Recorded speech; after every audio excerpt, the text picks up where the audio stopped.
Oh, hey guys. I got a question the other day about what I do for compost and hugelkultur.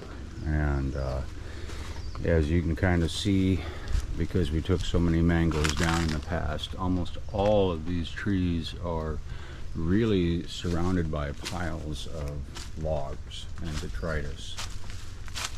Like up in here, this is all log pile in here.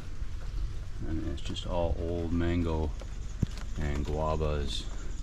So it's almost like kind of like a reverse hugelkultur. Instead of putting the logs down and soil on top, I just have logs on top of the soil, and it works because those feeder roots, especially from the bananas, will come up and tap in and collect as much nutrient as needed. Now, patchouli here has been one of our ground covers.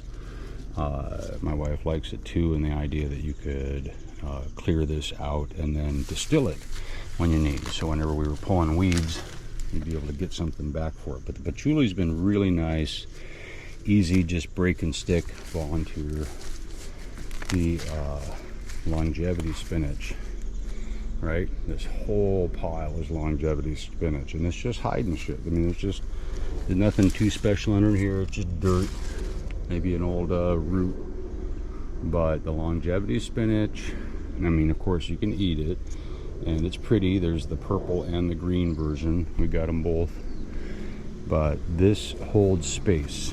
And then of course the next one is the coleus. And this side of the lot we're not that coleused out, but on the other side we're really heavily coleused. But all the different coleuses, because they're just so easy, they grow themselves. And see, they'll just mob, and then they'll make such a beautiful accent to your place. And coleus. I got green coleuses in here. A lot of them are just volunteers. But see, here's that longevity spinach again.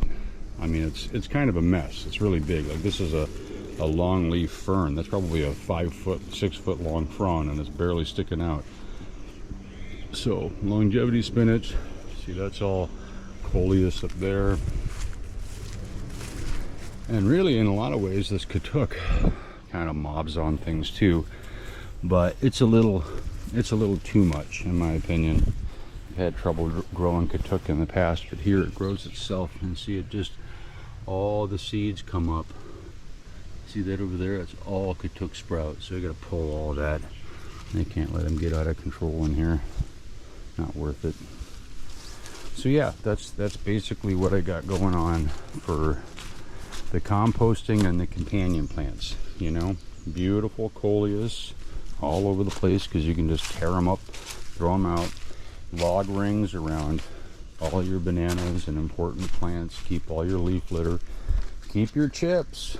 Make chips, keep chips. This is all chips for amending the soil here.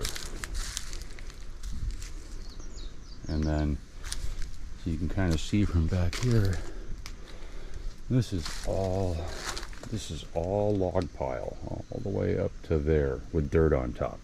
So that, in a sense, is like a big hugelkultur pile. And you know, it's a little wild because we're doing it that permaculture style. So I want a little wild, a little bit abandoned, a little bit, you know, forage on your own, find what you can find. We're really not trying to vegetable garden just yet. Not until we get these freaking trees out of here and we have a little more sunlight and security that way. So yeah, coleus. And our culantro does, this is all culantro right here. So culantro does really well here too as a ground cover, like replacement for grass if it wasn't so prickly. But yeah, and then sishu. Sishu is a great ground cover also, and that not only is it edible, you got to cook it. You don't have to cook it, but it's very gritty if you don't cook it. but it's cooked. It's very, very, very similar to just cooked spinach. But this stuff can deal with high traffic. Like, so you can walk on it, you can mow on it, it can creep on your paths, you can make a path through it, and it'll be just fine. Also break and stick. Like all these little pieces here are just bits of sisu. Shiso is a different thing. Shiso is that basil-like, cumin-tasting basil-like Japanese herb. So yeah. Here you really see it. See, this is all coleus and longevity spinach. All coleus, longevity. This had a big pile of coleus on it, but Miguel just cleaned it. So yeah, hope that answers any question about how we're amending and building up our soil. This is the green longevity spinach. You can see longevity with coleus, lots of coleus. But it just holds so much moisture in, especially in the dry times.